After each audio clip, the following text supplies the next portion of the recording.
Hello, everyone. My name is Ava, and I am the leader of the development team for the Elfman Music Library and Archive. And today we're going to be discussing some information about its background, as well as pertinent information about its future. So Elfman is from Danny Elfman, who is a well-known singer, songwriter, and composer for music and film, which is the main focus of our collection. So we are a special collections library, also known as EMLA, and our main priority is preserving and circulating music from film, television, and other media, as well as its history, legacy, and physical records, and make them accessible to a wide range of people in the public. So our library is located in Berkeley, California, which allows us great opportunities to work with and collaborate with many organizations, such as those within Hollywood and Lucasfilm, Pixar Studios, and the San Francisco Conservatory of Music. And we are accessible to many people within those organizations, such as scholars, professionals, and students from local colleges and programs.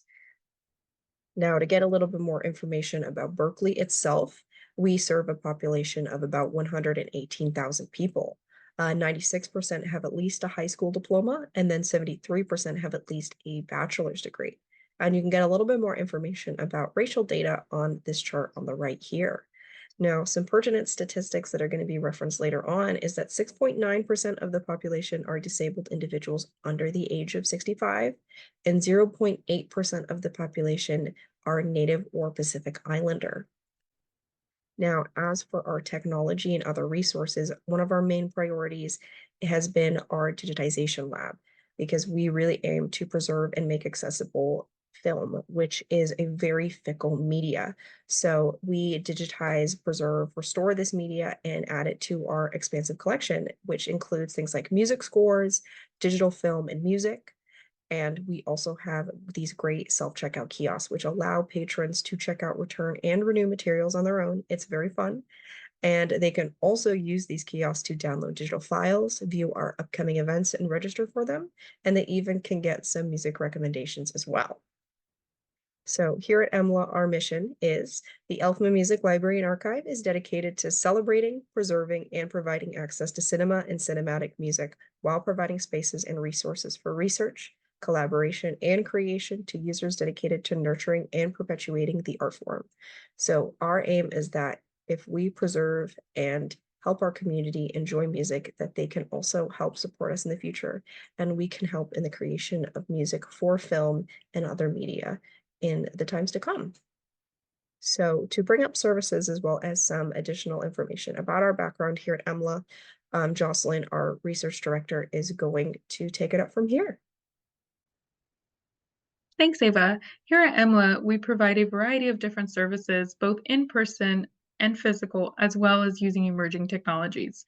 Various forms of this include archivists equipped to find hard-to-find materials for our patrons, as well as virtual conducting so users can connect with orchestras from around the world.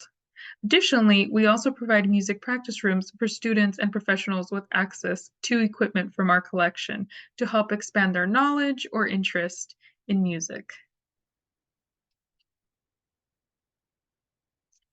Additionally, we want to create an area of inclusivity and create safe spaces for all members of our community. We are currently developing inclusive services in collaboration with diverse communities here in Berkeley.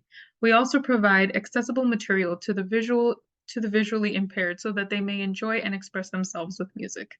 This is in the form of Braille reader software accessible through our library's database, as well as physical collections that include Braille and large print instrumental and vocal music scores.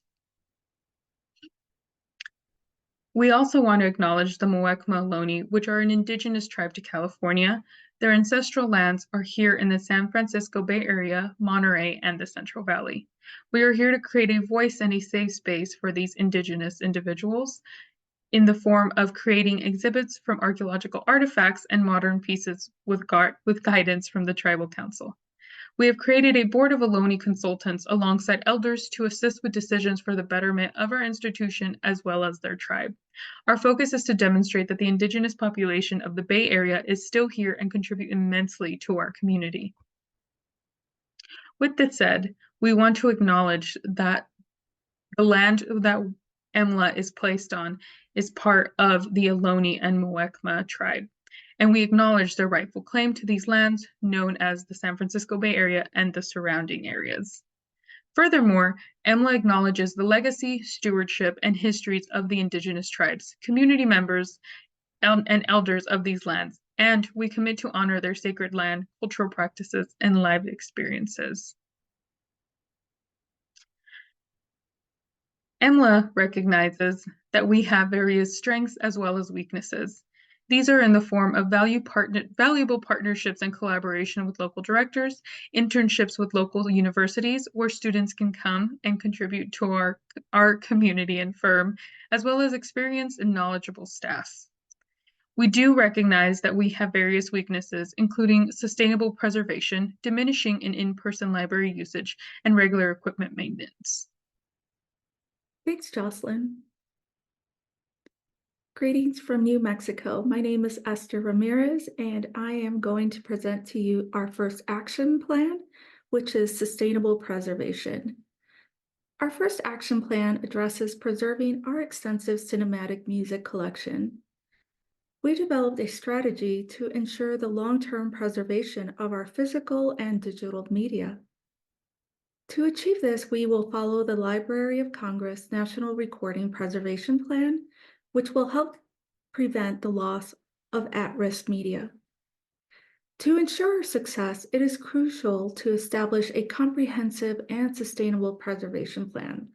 This plan must encompass a range of factors, including the costs associated with advanced technology, such as an archival database, cloud storage, security technology, pest control, and environmental equipment.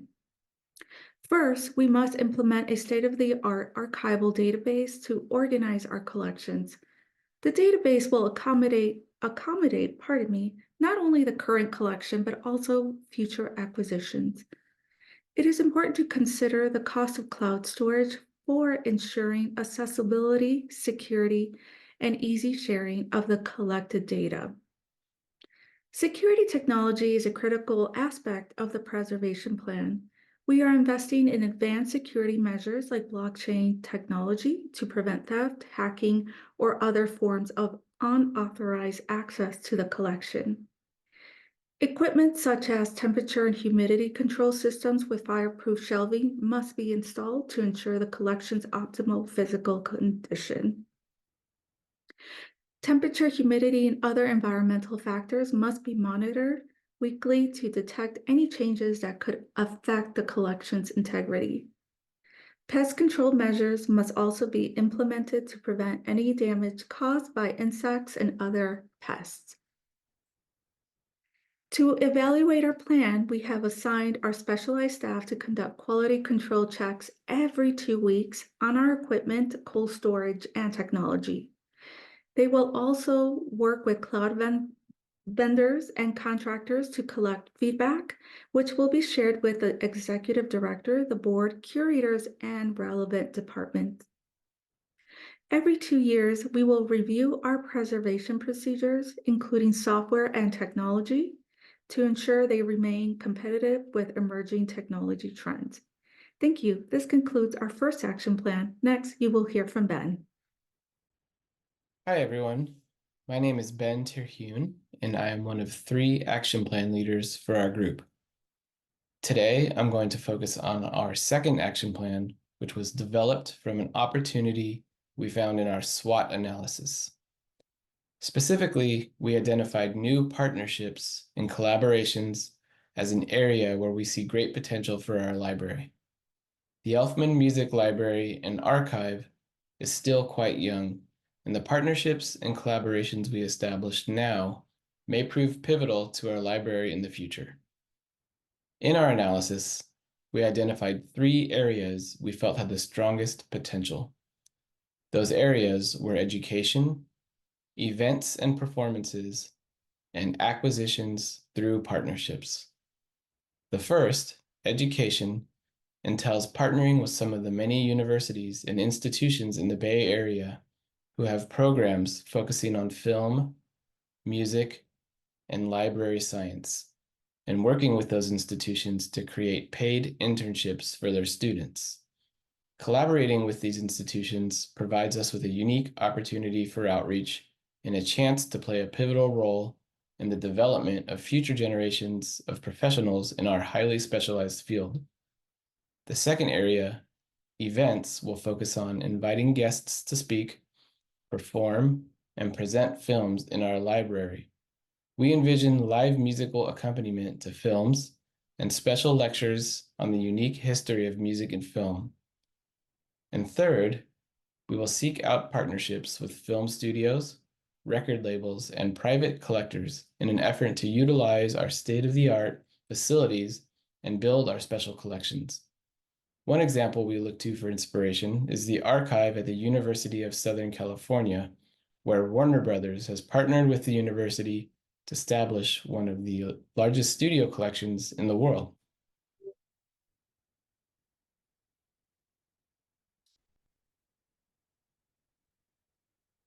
We will evaluate this project on an annual basis and make adjustments as needed.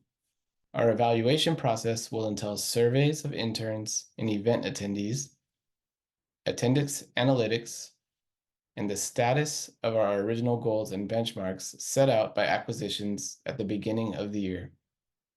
All of this information will be compiled into reports by the designated supervising staff in each of the 3 areas, which will in turn be analyzed by library management, who will make any decisions collaboratively with the report's authors. This concludes my report on Action Plan 2.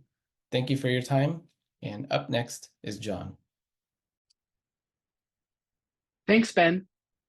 Hi, I'm John Fortier from San Diego, California, an action plan leader presenting ELMA's 3rd action plan, a patron engagement campaign designed to address diminishing in-person visits to our library. Despite the fact that our collection houses specialized media and technology only available in physical formats, ELMA has recently seen a sharp decline in in-person visits as patrons choose streaming technologies over physical media. To curb this decline and broaden awareness among our patrons of the unique in-person services and physical media collections available to them, we've designed a plan that secures additional library funding to highlight to patrons the unique value of our collections and services. The plan relies on a special fundraising campaign that will allow us to offer new on-site services and community events, including screenings of rare works, usage training for specialized technological equipment, and rotating archival exhibitions available to patrons when they visit. We'll also expand our collection of rare and hard-to-access media not currently available via streaming formats, making our library an indispensable destination for cinematic music connoisseurs. Our marketing events and outreach manager will engage patrons via a strategic outreach campaign to promote these live programs and collection expansions and emphasize the library's value proposition and bring patrons back through our front doors. To evaluate the efficacy and impact of this campaign, our teams will be tasked with carefully documenting unique, new, and total library visitation numbers over the next 18 months. Our Access Services team will closely monitor circulation numbers of new acquisitions and analyze any correlations between visitation and circulation trends. Outreach and social media engagement will also be tracked to ensure we are effectively reaching audiences. As the campaign reaches a close, ELMA's executive team will use these results to measure success by reviewing the data and surveying patrons. We'll ask important questions about if and how the campaign increased physical media circulation, and most importantly, if it brought new and returning patrons to ELMA and leaves them with a lasting positive impression of the library and our essential place within the community. Pending these results, elements of the campaign will be implemented as part of future strategic planning at the library. To conclude, on behalf of Special Library Team 2, I'd like to thank you all for joining us for this overview of ELMA's strategic plan. And I hope to see you all at the library so that we can experience some amazing cinematic music together. Thank you.